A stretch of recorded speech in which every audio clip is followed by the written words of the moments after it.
Narasi pengantar. Koperasi seringkali disalahpahami oleh mahasiswa manajemen sebagai entitas ekonomi kelas 2, tradisional atau sekedar warung kelontong. Secara makro, koperasi adalah sebuah model bisnis legal yang diakui dunia, bahkan masuk dalam daftar Fortune 500 untuk beberapa koperasi global yang menggabungkan misi sosial dengan efisiensi bisnis. Paradoks korporasi versus koperasi. Korporasi murni berdasarkan pada maksimalisasi keuntungan pemegang saham, memaksimalkan kekayaan pemegang saham. Koperasi yang berbasis pada maksimalisasi kesejahteraan anggota, yaitu maksimisasi kesejahteraan anggota. Posisi koperasi dalam ekonomi makro, yaitu sebagai soko guru, artinya koperasi adalah pilar utama yang menopang stabilitas perekonomian pada saat sektor swasta mengalami guncangan karena perputaran uangnya langsung berada di akar rumput.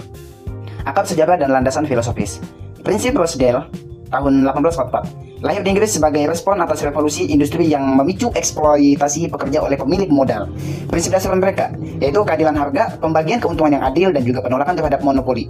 Pada filsafat ekonomi Bung Hatta, Muhammad Hatta merumuskan pasal 33 ayat 1 menurut Undang-Undang 1945, bukan dari ruang hampa, melainkan dari pengamatan beliau yang menawarkan jalan tengah, yaitu terhadap perekonomian gotong royong. Konsep keperilakuan.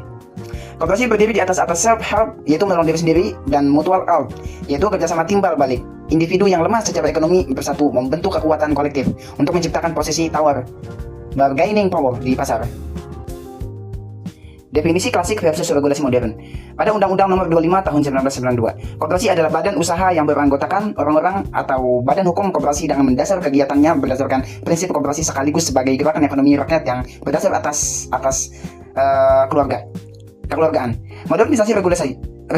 Perubahan landscape hukum pasca Undang-Undang Cipta Kerja memberikan kelonggaran dalam pendirian koperasi. Misalnya, jumlah pendiri koperasi primer yang awalnya minimal 20 orang dipangkas menjadi minimal 9 orang untuk mempercepat inkubasi bisnis. Entitas hukum setara. Secara perdata, koperasi memiliki kedudukan hukum, yaitu legal standing, yang sama kuatnya dengan perseroan terbatas, yaitu PT. Koperasi dapat memiliki aset atas nama lembaga, melakukan perikatan kontrak, serta menuntut di pengadilan. 7 prinsip koperasi internasional atau ICA. Pertama, keanggotaan sukarela dan terbuka. Tidak ada anggota paksaan dan bebas dari diskriminasi gender, ras, sosial, politik, atau agama. Kedua, pengendalian demokratis oleh anggota. Anggota aktif menetapkan kebijakan dan mengambil keputusan. Ketiga, partisipasi ekonomi anggota. Anggota berkontribusi secara adil dan mengendalikan modal koperasi secara demokratis. Keempat, otonomi dan kebebasan. Koperasi adalah organisasi swadaya yang otonom. Jika membuat perjanjian dengan organisasi lain, harus tetap menjamin kendali demokratis. Kelima, pendidikan, pelatihan, dan informasi. Memberikan edukasi bagi anggota, pengurus, dan manajer agar dapat memberikan kontribusi yang efektif. Keenam, kerjasama antar koperasi. Memperkuat gerakan koperasi dengan bekerja sama melalui struktur lokal, nasional, regional, dan internasional. Ketujuh, kepedulian terhadap komunitas. Bekerja untuk pembangunan berkelanjutan di lingkungan mereka. Selanjutnya ada struktur organisasi dan tata kelola. Yang pertama ada rapat anggota atau RA. Pemegang kekuasaan tertinggi mengesahkan AD, ARC, memilih memberhentikan pengurus dan pengawas, serta menetapkan rencana kerja dan pembagian SAU. Yang kedua adalah pengurus, dipilih oleh anggota dalam RA, bertanggung jawab atas pengelolaan anggota organisasi dan usaha koperasi. Pengurus dapat mengangkat pengelola atau manajer untuk operasional harian. Yang ketiga ada pengawas, bertugas melakukan pemeriksaan terhadap tata kehidupan koperasi, termasuk organisasi dan manajemen, serta melaporkan hasil kepada RA. Yang terakhir ada aspek keunikan manajemen. Kontras dengan PT One Share One Vote, koperasi merupakan one man one vote. Hal ini mencegah terjadinya pengambilan paksa oleh pemilik modal besar. Selanjutnya ada jenis-jenis koperasi di Indonesia. Yang pertama ada koperasi konsumen. Fokus pada efisiensi biaya hidup anggota dan menyediakan barang kebutuhan pokok dengan harga yang kompetitif. Selanjutnya yang kedua ada koperasi produsen. Membantu anggota yang berstatus produsen, misal petani, pengrajin, untuk mendapatkan bahan baku murah dan fasilitas produksi bersama. Yang ketiga ada koperasi pemasaran. Menampung produk hasil anggota dan memasarkannya ke skala yang lebih luas untuk mendapatkan posisi tawar yang lebih baik. Yang keempat ada koperasi jasa. Menyediakan layanan non-barang seperti angkutan umum, asuransi, atau sertifikasi. Yang terakhir ada koperasi simpan pinjam atau KSP. Mengelola intermediasi, keuangan mikro, maupun simpanan, dan mengeluarkan pinjaman khusus kepada anggota dengan prosedur yang lebih inklusif dibandingkan bank konvensional. Selanjutnya ada struktur permodalan koperasi. Yang pertama ada komponen modal sendiri. Yang kedua ada simpanan pokok. Uangnya sama jumlahnya yang wajib dibayar oleh anggota pada saat masuk menjadi anggota. Yang ketiga simpanan wajib. Jumlah simpanan tertentu yang tidak harus yang sama wajib dibayar oleh anggota dalam waktu dan kesempatan tertentu. Yang keempat ada dana cadangan. Bagian SAU yang disisihkan untuk memupuk modal sendiri dan menutup kerugian. Selanjutnya yang kelima ada hibah. Pemberian dari pihak lain yang sifatnya tidak mengikat. Yang keenam ada modal pinjaman berasal dari anggota berupa simpanan sukarela atau berjangka atau koperasi lain, bank lain, keuangan, atau obligasi. Selanjutnya yang terakhir ada analisis manajemen. Koperasi sering menghadapi kendala modal, keterbatasan modal karena tidak bisa melakukan initial public offering di bursa saham seperti di PT tanpa mengubah bentuk hukumnya. Selanjutnya ada akuntansi koperasi dan distribusi SAHU. Yang pertama sisa hasil usaha atau SAHU. Pendapatan koperasi yang diperoleh dalam 1 tahunan buku dikurangi dengan biaya, penyusutan, dan kewajiban lain termasuk pajak dalam tahunan buku yang bersangkutan. Yang kedua ada pembagian SAHU berdasarkan 2 asas. Yang pertama ada jasa modal, imbalan bagi anggota yang menanamkan modal di koperasi. Yang kedua ada jasa transaksi anggota, imbalan bagi anggota yang aktif memanfaatkan layanan usaha koperasi, misalnya rajin belanja di koperasi atau meminjam di KSP. Yang terakhir adalah logika keadilan ekonomi. Jika seorang anggota menaruh modal besar tetapi tidak pernah bertransaksi, nilai SAHU-nya bisa lebih kecil dibandingkan anggota bermodal kecil namun memiliki volume transaksi belanja bulanan yang tinggi di koperasi. Selanjutnya ada peran strategis koperasi dalam pemberdayaan UMKM. Itu ada materi analisis. Poin pertama yaitu penyakit kronis UMKM, itu skala usaha yang terlalu kecil membuat UMKM tidak efisien dalam pembelian bahan baku, sulit menembus pasar ekspor, dan tidak memiliki posisi tawar terhadap jaringan retail modern. Poin kedua itu intervensi koperasi, yaitu koperasi bertindak sebagai payung hukum koperasi UMKM. Koperasi membeli bahan baku dalam skala masif, pembelian massal untuk mendapatkan harga murah lalu mendistribusikannya ke anggota UMKM. Ekosistem terintegrasi yaitu koperasi bertindak sebagai penjamin atau off-taker produk UMKM, melakukan kontrol kualitas, quality control, pengemasan hingga pemasaran satu pintu.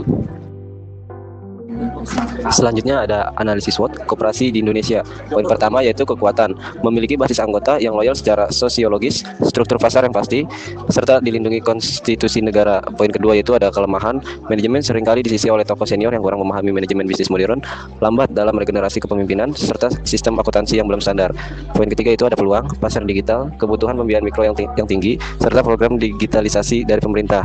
Poin keempat itu ada ancaman, stigma negatif masyarakat akibat maraknya kasus investasi bodong yang menyalahgunakan izin KSP, yaitu koperasi simpan pinjam, serta gempuran vintage lending, pinjol, yang menawarkan pencairan dana instan tanpa birokrasi. Selanjutnya ada digitalisasi koperasi, yaitu poin pertama, matinya sistem manual. Koperasi yang bertahan dengan pembukuan manual di buku besar rawan terhadap dengan human error, manipulasi data keuangan oleh oknum internal, dan tidak dipercaya oleh generasi muda, Gen Z dan milenial. Poin kedua ada arsitektur koperasi modern, penerapan kooperatif, sistem yang mengintegrasikan sistem akuntansi, manajemen inventaris, dan mutasi simpanan anggota secara real time. Poin ketiga itu ada layanan multisaluran, penyediaan aplikasi seluler seperti Coop Mobile agar anggota dapat memeriksa sisa pinjaman, membayar iuran wajib melalui akun virtual, hingga melakukan belanja online di unit usaha koperasi dari ponsel mereka. Baik, poin selanjutnya itu ada studi kasus koperasi sukses, bisa disebut juga domestic and global. Studi kasus koperasi sukses memiliki 3 poin. Yang pertama itu ada Mandragon Corporation. Koperasi pekerja terbesar di dunia, bergerak di bidang manufaktur, keuangan, retail, dan pengetahuan.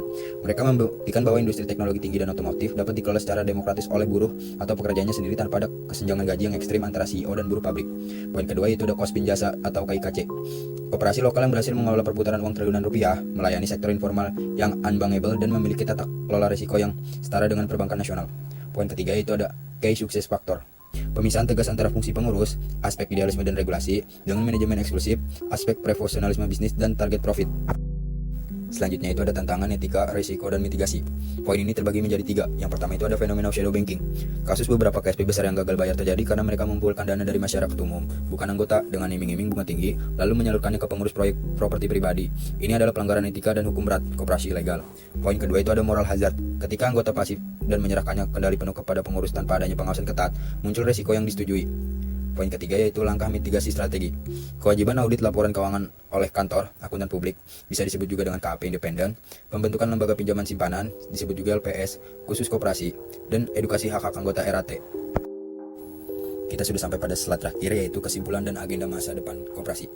Poin pertama yaitu ada ekonomi inklusif. Di tengah isu ketimpangan ekonomi global, koperasi hadir sebagai solusi redistribusi kekayaan yang paling adil karena keuntungan usaha dikembalikan kepada konsumen dan produsen, bukan menumpuk pada segelintir pemilik modal.